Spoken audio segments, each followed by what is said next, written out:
সিস্টেমে গ্যাস যদি লিকুইড অবস্থায় আমি চার্জ করতে যাই সেক্ষেত্রে হচ্ছে আমার ডিসচার্জ লাইনে লিকুইড চার্জ করতে হবে। সাকশন লাইনে কখনোই লিকুইড চার্জ করা যাবে না, এটা হচ্ছে কম্প্রেসরের জন্য ক্ষতিকর।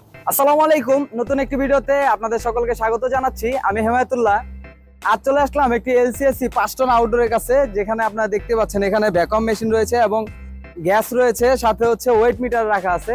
অবশ্যই আপনারা অনেকেই বুঝতে পারছেন যে আমি কি কাজের জন্য এগুলা এখানে রেখেছি। এই সরঞ্জামগুলা আমার আউটডোর, ইনডোর এবং সার্ভিস পাইপে কোনো গ্যাস নাই, সেই জন্য আমি প্রথমে ভ্যাকুয়াম করেছি পুরো সিস্টেমটিকে। ভ্যাকুয়াম কেন করা হয় সেই বিষয়টা আগে বলি। ভ্যাকুয়াম করা হয় হচ্ছে ভিতরের জলীয় বাষ্প এবং বায়ু শূন্য করার জন্যই ভ্যাকুয়ামটা করার প্রয়োজন।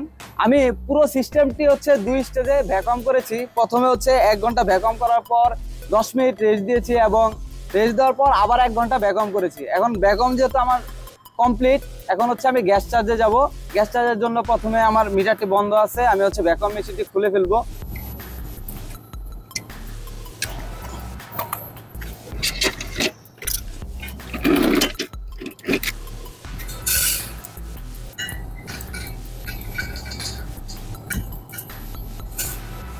যেহেতু পুরো সিস্টেমটি ভ্যাকুয়াম করা হয়েছে, এর মাঝে কোনো জলীয় বাষ্প বা জলীয় কণা যেতে দেওয়া যাবে না, সেই জন্য প্রথমে হচ্ছে আমি গ্যাস সিলিন্ডারটা লাগালাম এবং গ্যাস সিলিন্ডার যে লাগিয়েছি এই চার্জিং হোস পাইপের মাঝে যে বাতাসটি আছে সেটি হচ্ছে আমি ফ্লাশ করে বের করে দিব প্রথমেই।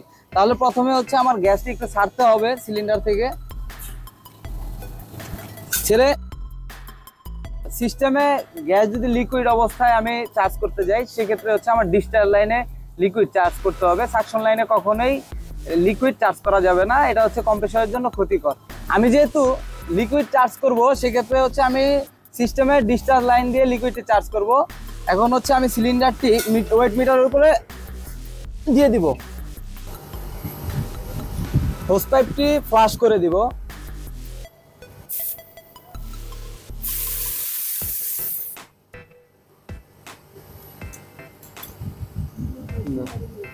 যেহেতু আমি লিকুইড দিচ্ছি, এক্ষেত্রে ফ্লাশিং শেষে আমি হচ্ছে ডিসচার্জ লাইন দিয়ে শুধু হচ্ছে গ্যাসটি চার্জ করতেছি।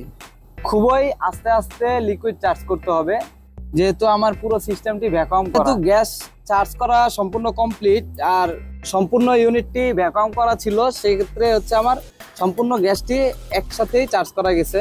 এই ছিল আজকে আমাদের গ্যাস চার্জের একটি ভিডিও। নেক্সট কি টাইপের ভিডিও চান অবশ্যই কমেন্টে জানান। ধন্যবাদ সকলকে।